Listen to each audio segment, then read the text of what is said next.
Hello everyone. In this video, we will discuss one of Francis Bacon's essays titled Of Marriage and Single Life. Now, in this essay, we will find that Bacon is giving his opinions about marriage as well as being in a single life. Now, he gives advantages and disadvantages of both categories. It's not like he's supporting a specific group. He gives the pros and cons of both, and it's up to us to think and decide which is best. Now, he begins by saying that a married man, a man with wife and children, wouldn't be able to achieve great enterprises, great achievements in life, whether it be something good or something bad, of virtue or mischief. Because a married man will have a lot of responsibilities. He will have to take care of his wife, his children, schooling, finance. A lot of things should be taken care of. So he always have to think about all these things. He wouldn't be able to focus or completely dedicate to one goal. Now, on the other hand, we have a single or unmarried man. Now, such a person wouldn't have any commitments like wife or children. He doesn't have to worry about all these things. So he can fully focus on his work and he can fully dedicate his life for the public. So Bacon is telling us that great deeds could be done and could be achieved by unmarried men. Now, if we want, we can argue that Bacon is wrong, but remember the background in which the essay was written. And then Bacon says, married men are concerned about the future. Of course, we know our fathers would be so much concerned about our studies for the future, how to make both ends meet. There would be a lot of things on their mind about the future. And so they work very sincerely to provide a better future for their children. But on the other hand, single men doesn't have to worry about all these things. If they are working, it's only for their own betterment. They are not worried about the future. And then Bacon says, some think of family as bills of charges, that is, as some source of expenses. See, if you are single, you are completely free to use your money as you wish. You can save it for your own use. But once you have wife and children, it comes with a lot of responsibilities. You have a lot of financial responsibilities. Maybe give them food, give them shelter, give them education. There are a lot of expenses. So some think of family as bills of charges. Again, remember the society, the background in which the essay was written. A time when women did not work, they did not earn. Now, an extreme version of this could be also found.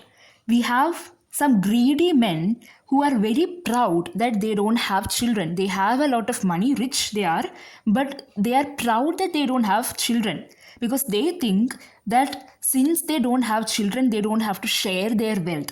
Now they are wealthier only because they don't have children. So Bacon says the reason for this thought process could be because they might have heard stories from other people about giving or sharing the wealth with their children or all these expenses. So some people, greedy men, they are greedy according to Bacon. They seem to think so. So till now, Bacon was telling that if you are single, then you will be able to do great things. You don't have any commitments. You don't have to think about the future. And you don't have any extra expenses. You will be wealthier according to some people. All these are positives of single life. But according to Bacon, the most common reason for a person to choose single life is not any of these. Liberty is the most common reason. If a person is choosing single life, if a person is abstaining from marriage, it is because he wants freedom. So according to Bacon, if a person couldn't take the smallest of restrictions, then that person is never going to agree to a marriage where there will be full of commitments and responsibilities. For such men who want their freedom so badly, even their girdles and garters, I have not mentioned the words here, it's there in the essay. That is, girdles are belts and garters are like stockings which you wear on your legs. So even their belts and socks would seem like things that take away their freedom. So these people wouldn't commit to a marriage. So the biggest reason is always about freedom. One's liberty is the biggest reason for choosing single life. Now, again, as I mentioned in the beginning, Bacon is not supporting any particular group. Now, these are the points he associates with single life, and these are the points he associates with married life. So, if this is the case, then who is supposed to marry according to Bacon, and who is not supposed to marry according to him? Now, he gives three categories of people. Now, you can find it's just like reading a science textbook. You have everything with correct points. He's not beating around the bush or giving you lines and paragraphs of explanation. He has told the thing that he has to say in one sentence, and that's done. So, this is his style of writing. I have done a video about the style of Bacon's writing. I'll provide it at the top of the video as an iCard. If you want, you can just watch it and come back. Okay, so these are the three groups of people. He talks about whether they should go for a single life or married life. The first category is the churchmen. Now, churchmen could mean the clergy or the people who wants to dedicate their life to religious purposes. So he says such men are better with single life. Single life suits them because they can serve with full dedication. If you have a family, you have to be committed to so many other things. You can't be in the church being completely committed to being a religious person if you have a family. Because at the end of the day, who is your priority? Your family is your first priority, no matter how religious you are. So he says single life is better for churchmen. Bacon also gives us an analogy here. He says, for charity will hardly water the ground where it must first fill a pool. Suppose we have a small tank full of water with us, and if somebody asks us to water the ground, make the ground wet, it's very easy. You take the water you have, spill it, or somehow pour it on the ground, make the ground wet. But if there is a pool that you have to fill first, but you also have to make the ground wet, in that case, your first priority is filling the pool. So you will have to use the water you have to fill the pool first, and then you will go and water the ground. So your priority is changing depending on the situation. The same way, if you have a family, your first priority will be your family, and only after that you will think about serving the church. So that is what he gives here, a small analogy to make us understand his point. The second category of people are judges and magistrates. Now, Bacon says it doesn't matter whether you are married or single if you are a judge. Because if you are a bad judge, if you are corrupt, if you are only supporting the evil doings, the wrong ones, then you will have servants who are going to be 5 times worse than a wife. So it's not going to make a difference. Marriage is not going to make a difference for this group of people. And thirdly, he talks about soldiers. And for soldiers, Bacon says, they must be married because marriage gives them courage and inspiration. They will be worried about their wife and children when they fight battles. When they fight battles, they will have this desire in them to win, to go back and meet their wife and children. So marriage for them would be an emotional support. It will be something that makes them courageous and brave. So according to them, marriage is necessary for soldiers or people who go for fighting a war. And he also gives an example of Turkish soldiers who are thought to be very cruel. And the reason that Bacon finds is that they were all unmarried.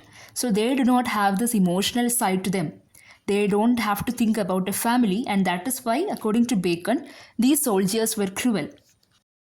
And then Bacon tells us, why is marriage important? Marriage is important to instill a sense of discipline. A married man will have a sense of discipline according to Bacon. So when we are single, we are very ruthless, we are very cruel, we don't think about anything, we are careless. So since we don't have a family, we don't have that push, we don't have somebody controlling us, someone asking us to be good, to have a good emotional side or moral side. So that discipline is brought by family. So now Bacon is giving us the positives of marriage. because in the beginning of the essay we talked about single life, how that is better, and now we have why this side is much better. So, after talking about why marriage is important, how it brings a sense of discipline into one's life, he talks about a good husband and a good wife. So, a good husband is a man who is serious but has a good character. So, they would be loving husbands. And he also gives an example of Ulysses. Now we know Ulysses was a person who loved exploring, he loved adventures. Now, when Ulysses turned old, there was a time when he was given a choice. He was offered immortality. But Ulysses chose his old wife. He chose to go back to his old wife and he turned over this immortality that was given to him. And again, Bacon talks about good wives. Good wives are those who are chaste, and they are also very proud of their chastity, and they remain loyal to their wise husband. So, good wife would be chaste and also obedient, loyal to their husband. And according to Bacon, a wife will have several roles in the life of a husband. So, wives are young men's mistresses, companions for middle age, and old men's nurses, according to Bacon.